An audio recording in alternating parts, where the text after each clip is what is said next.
आज माननीय इलाहाबाद हाईकोर्ट ने कृष्ण जन्मभूमि के केस में जो हमारी मांग थी कि शाही ईदगाह मस्जिद में एडवोकेट कमीशन के द्वारा सर्वे कराया जाए, उस सर्वे की एप्लीकेशन को अलाउ कर दिया है कि एप्लीकेशन डिसाइड की जाए, उसके बाद एडवोकेट कमीशन की एप्लीकेशन सुनी जाए।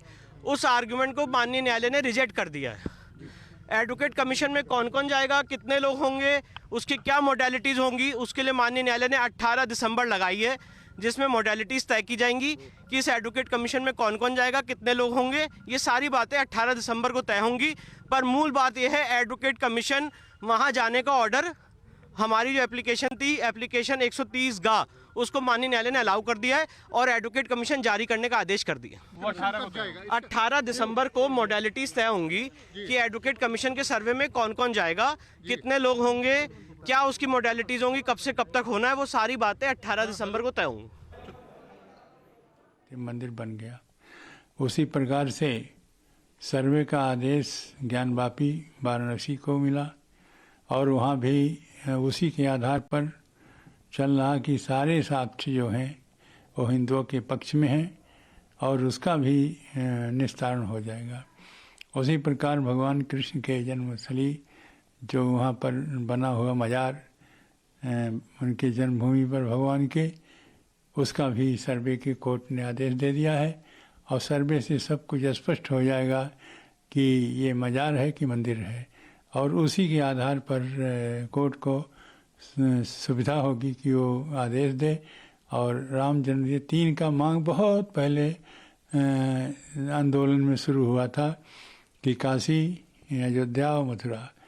अब तीनों का धीरे धीरे कोर्ट के ही माध्यम से आशा है कि ये पूर्ण हो जाएगा और हिंदू पक्ष को हिंदू का है इसलिए हिंदू को मिल जाएगा, ऐसे ही आशा है। बहुत अच्छी बात जो कोर्ट ने सर्वे का आदेश दे दिया है।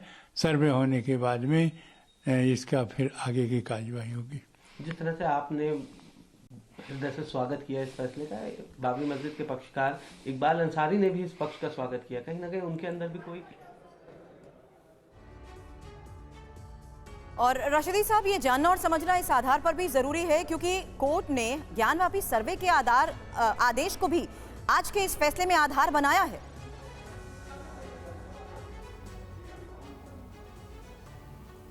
खालिद रशीदी साहब, आपको मेरी आवाज मिल रही है?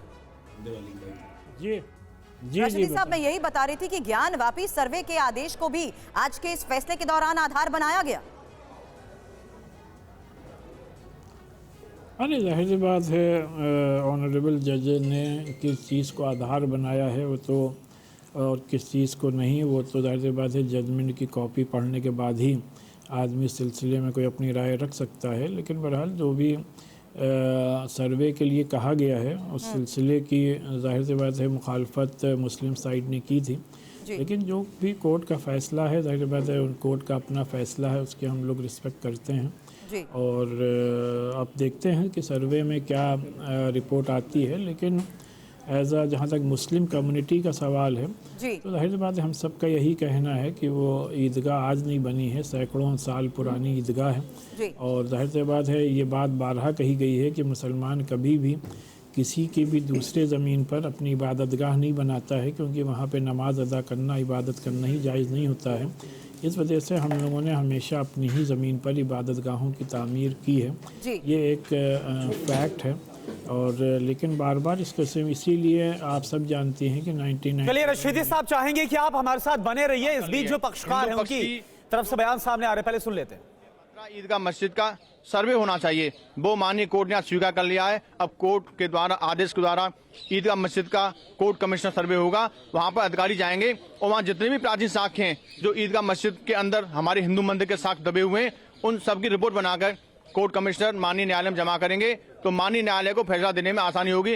अब दूध का दूध, पानी का पानी अलग हो जाएगा। तो आगे आप बता दीजिए। देखिए, इस ईदगाह मस्जिद में जो भगवान श्री कृष्ण मंदिर के जो प्राचीन साक्ष्य थे, जैसे पुष्प था, कमल का निशान था, शेषनाग का निशान था, स्वास्तिक का चिन्ह थे, जो प्राचीन मंदिर के प्राचीन शिलालेख थे, प्राचीन कलाकृतियां थी, वो सभी इस मस्जिद के नीचे दबी हुई हैं। अब खालिद रशीदी साहब टीवी 9 से बातचीत करते हुए फैसले का सम्मान की बात करते हुए उनसे हमने बात की। लेकिन इस बीच हिंदू पक्ष फैसले को लेकर जो खुशी जता रहा है उसके बारे में भी आपको कुछ और जानकारी देंगे। लेकिन उससे पहले कोर्ट का आखिर आज का ये फैसला है क्या, ये डिटेल जानकारी आपके सामने, क्योंकि मथुरा ईदगाह में सर्वे को मिली मंजूरी को लेकर आज की ये सबसे बड़ी खबर है, जहां हिंदू पक्ष की याचिका को स्वीकार कर लिया गया है और ईदगाह कमेटी की दलील को खारिज कर दिया गया है। आपको बता दें 18 दिसंबर को अब फैसला आना है। फैसला क्या होगा कि आखिर कोर्ट कमिश्नर कौन होंगे। 18 दिसंबर को ही इसको लेकर फैसला होगा कि आगे की कार्रवाई कैसे होगी, क्योंकि आज जो बड़ी खबर सामने आई है उसके मुताबिक सर्वे करवाने को मंजूरी मिली है, लेकिन सर्वे होगा कैसे, कोर्ट की निगरानी में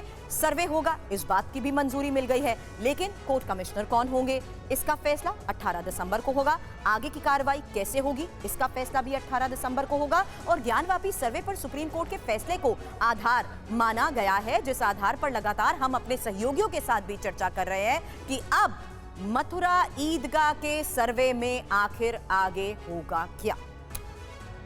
बिल्कुल, देखिए सुरभि, यही सवाल है कि अब मथुरा ईदगाह के सर्वे में आखिर आगे होगा क्या, ये एक बड़ा सवाल है।